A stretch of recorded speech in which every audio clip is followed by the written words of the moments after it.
So last night something odd happened to me, or downright terrifying, I guess is a better way to describe it. Definitely the only moment in my life where I've ever felt on edge or like my life was in danger ever, so I figure I'll share it. So last night I was driving around at like 1 a.m. with my two friends Jake and Will, just looking for a good place to smoke. We had been hanging out at my house most of the night beforehand, playing video games and eating junk food. After that, Will offered to drive us to Walmart to pick up some more food, and eventually ended up meeting his dealer and picking up a few pre-rolled joints. So we had been driving around the outskirts of town for about 10 minutes.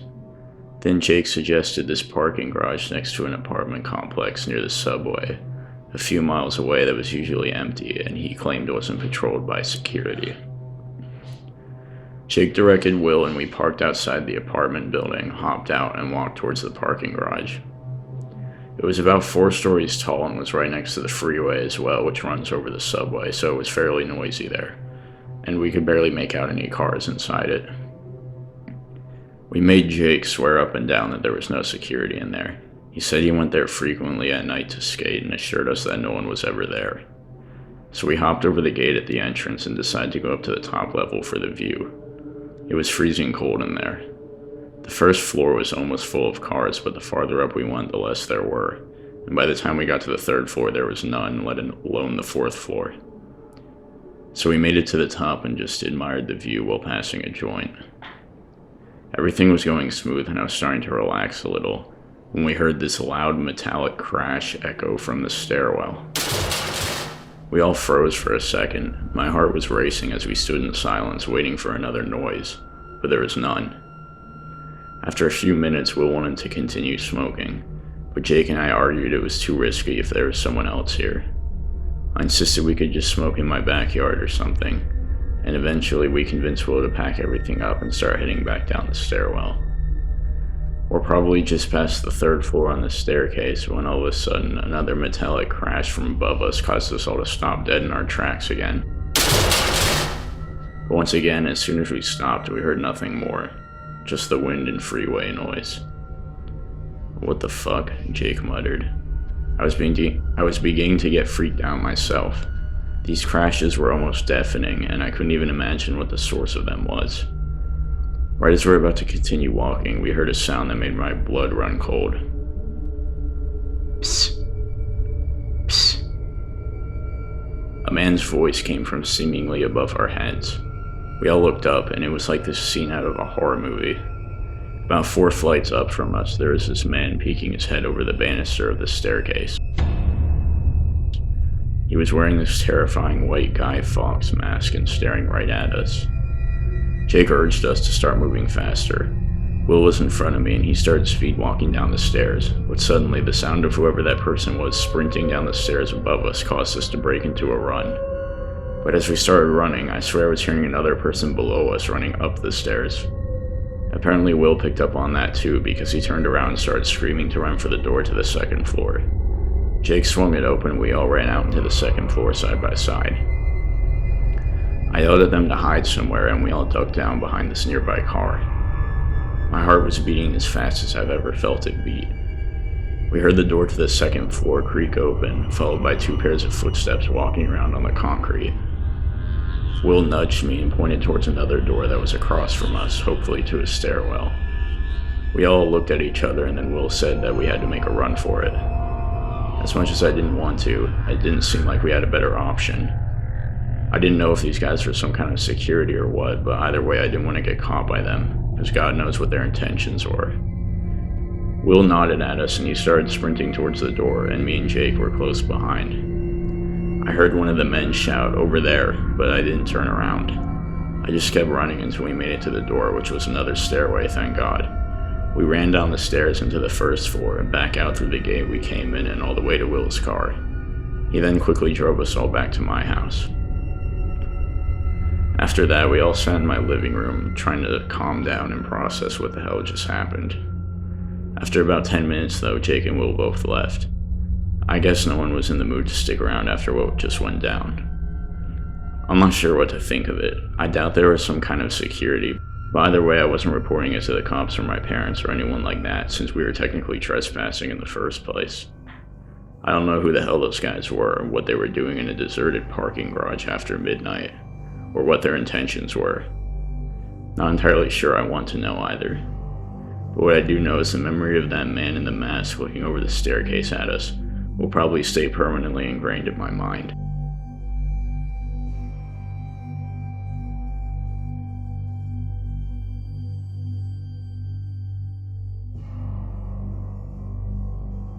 It was a cold night in late January. I had just gotten off work at around 9 p.m. and was driving back to my apartment on the other side of town. As I arrived, I scanned my card in the booth in front of the underground parking door and drove inside to my reserved spot. The upside of having a reserved parking spot was that obviously no one would take it. The disadvantage of having this particular spot was that the elevator happened to be all the way on the other side of the lot. So I parked my car, got out, locked it, and began my journey to the other side of the garage. At night, the building turns half of the lights off down there, so it was really dark. The few lights that are on are also really dim. The whole place was a ghost town, there was no one around. It was honestly kind of eerie and quiet, other than the faint hum of the lights. As I was walking, I started hearing this sound.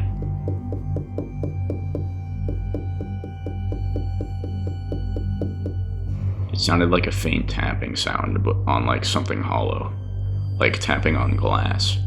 I kept walking and tried to ignore it, but it seemed the more I walked, the louder it got. At one point I stopped and started darting my eyes around looking for the source, and I found it. I could see 10 yards away, at one of the parked cars, there was a finger on the other side of the car, reaching up and tapping the glass of the window. This one really stiff, pale index finger. No other body parts I could see other than the finger. I tried to look underneath the car to see who was there, but another car parked next to it was blocking my view. I moved to the next row over to avoid walking past whoever that was and just kept walking. But not even 30 seconds later, I started hearing the tapping again. What the hell? I thought. I started looking again, and this time it was a parked car to my right, another finger on the other side of it tapping the glass. This car I could see under, and sure enough, I could make out someone kneeling down behind the car. I'm not the confrontational type at all, so my solution was to once again avoid it by moving 2 rows over this time to get away from these people and just start walking faster to the other side of the garage. I figured I would start running if I needed to. As I was walking, I was hearing these sounds from behind me, like scraping and shuffling sounds. I started walking faster. Then I felt my heart drop as I heard the glass tapping sound again. I did a 360 to see where it was coming from, and I saw another car to my right with a finger tapping on the glass behind it. Then the tapping got twice as loud, and I realized it was because 2 other cars to my left also had people tapping their fingers on the glass behind them. I was getting fed up with whatever kind of stupid prank this was. I ran towards the nearest car with someone behind it, shouting like a madman with my fists out. By the time I made it to the car, however, there was no one there. But there was something left behind, something that made me feel sick to my stomach, and unable to even move for a second other than just stare at it. Lying on the ground behind the car was a severed human index finger. The same one that had been tapping on the glass. I heard the tapping sound again, this time from behind me, and I spun around to see another finger tapping on the glass of a car that was 3 cars away. That's when I decided to start running. I sprinted all the way to the other side of the garage, then turned to the right and ran until I got to the elevator. I sat there smashing the button frantically. I could sense presences moving behind me and people watching me. As soon as the elevator doors slid open, I squeezed in and smashed the button for my floor. Right as the elevator doors closed, I saw another severed finger thrown forcefully at the door. I heard it land with a thump as the doors closed, and then the elevator started moving up. I made it to my apartment, locked the door, and collapsed on the couch to gather my thoughts. A few minutes later, I picked up the phone and called the building security and explained the situation to one guy. I wasn't sure if he was taking me seriously or not, but he said him and a couple guys would check it out. About an hour later, as I was watching TV getting ready for bed, he called me back and said no one was in the underground parking unit, and they didn't find any severed fingers. I thanked him and went to bed. By far the scariest thing that's ever happened to me. This was 3 years ago now, and I no longer live in that complex. I moved out as soon as I went to college a few months after the incident, which I had planned to do anyway.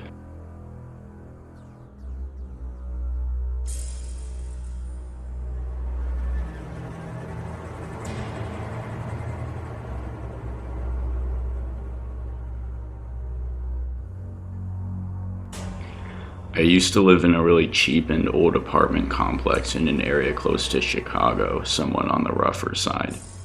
One night in the summer, I didn't have any plans, so I called 3 of my other friends to come over and hang out. My 3 friends were Thomas, Jaden, and Cheyenne. Once it got dark out, we decided to hit a few of the local bars. I drove them to a few bars, and the 3 of them got decently intoxicated after a few hours. I cut myself off after 3 drinks just because I still had to drive us back. At some point, Cheyenne in particular was so drunk that he started going up to random girls and saying a lot of stupid shit, so we dragged him out of the bar and got in my car to drive back. I drove into the large parking garage next to the apartment complex to find parking on the first floor. It was easier to park in the parking garage because there was no parking anywhere on the streets surrounding the building. As we entered the garage, I noticed we drove past this teal-colored SUV with 3 dudes just pacing around outside it. They were all wearing black hoods and just standing there watching me as I drove past. One of them was smoking a cigarette. I continued to observe them in my rear view as I turned the corner. They were all just staring at my car as we drove away. It was extremely suspicious, to say the least, especially given how late it was. I parked the car and we all got out and started walking towards the exit of the garage. I made sure to walk to the exit the opposite way we came in order to avoid those sketchy-ass looking guys. Right as we were just approaching the exit door to the garage, out of nowhere one of those guys who had been lingering around the van with the black hood came around the corner and started waving his hands, asking for help. I asked him what was wrong and he said he was having trouble starting his van. He gestured towards the teal-colored van where his 2 cronies were leering at us and leaning against the side of it. He asked if any of us knew anything about engines. Cheyenne, who actually happened to be an auto mechanic, spoke up, slurring his words, saying he could help them. Obviously, I didn't like this idea at all. These guys looked like trouble, and Cheyenne was so drunk he could barely walk. I kept subtly grabbing Cheyenne's arm and saying things like, "Oh, we really need to get going," but Cheyenne ignored me and approached the van, lifting the engine hood. Thomas started whining and throwing a drunken fit about needing to piss, so Jaden volunteered to take Thomas back to the apartment while I waited with Cheyenne. Jaden was probably the second most sober, which isn't saying much, but I guess I was fine with it. I definitely wasn't leaving Cheyenne here, though. Thomas and Jaden left, and I stood about 5 feet back from the van, watching as Cheyenne and the guy who approached us stood side by side leaning over the engine. The 2 other guys, however, were just leaning on the van and staring at me with these really cold, emotionless expressions. I was getting extremely creeped out, but I didn't see any other option to get out of there by just waiting for Cheyenne to find out what was wrong with the engine, if anything at all. 5 minutes came and went, and I walked over next to Cheyenne and just stood there looking at the engine. I didn't know jack shit about engines or cars. I was kind of just standing there to try and subconsciously urge Cheyenne to hurry up. He was so drunk though he probably didn't even notice I was standing there, however. After about 30 more seconds of me standing there, shit hit the fan. Out of the corner of my eye, I saw the 2 other guys slide open the back door to the van and climb inside. As soon as the back doors opened, I instantly took note of this putrid smell wafting out from the inside of the van. The smell literally made me feel like vomiting, and it smelled like death. I averted my gaze from the engine up through the windshield to the 2 guys sitting in the back seat, and that's when I saw it. Lying on the floor of the back seat, there were these 2 oblong human-sized trash bags covered with duct tape in some areas. I felt like I could also make out some dark liquid splattered across the carpet in the back seat. I looked back down instantly at the engine before the 2 guys could tell I noticed what was in the back seat. Cheyenne was still tinkering with the engine and mumbling as the other man listened to him. Then I came up with an idea. I took a few steps back, pulled out my phone, and held it up to my ear, pretending as if I was receiving a phone call. I said, "Hi, Thomas," and then I said, "What?" in a concerned tone. Then I said louder, "Wait, slow down, what the hell is happening?" This caught Cheyenne's attention, who turned around and looked up at me, as did the man next to him. I looked back at him, acting concerned and pretending I was listening to someone talk on the other end of my phone. "Yeah, we'll be right there, just stay put," I said. I said to Cheyenne that we had to go and that Jaden fell down the apartment stairs and broke his leg. A complete lie, of course. Before anyone could react, I grabbed Cheyenne's arm and tugged him away from the van. He was asking me a lot of questions, like if Jaden was okay, but I just ignored him. As soon as we exited the parking garage, I started running to the apartment complex, and Cheyenne followed me. Right as we were in front of the building, I heard tires screeching from behind us. I turned around just in time to see the teal van speeding towards us and one of the men waving a handgun out of the back window. I screamed at Cheyenne to run inside, and we both did. I ran straight to the front desk, pointing at the van which was visible out the lobby windows and screaming at the employee that those men were threatening us. He called apartment security, who, after arriving and speaking with us, called the police. Long story short, police obtained surveillance footage of the men, which caught the license plate of the van. 2 of the 3 men were identified and placed in custody. It turned out that they had murdered 3 people and stolen the teal van and were in hiding. Their third partner, however, was never caught, as far as I know.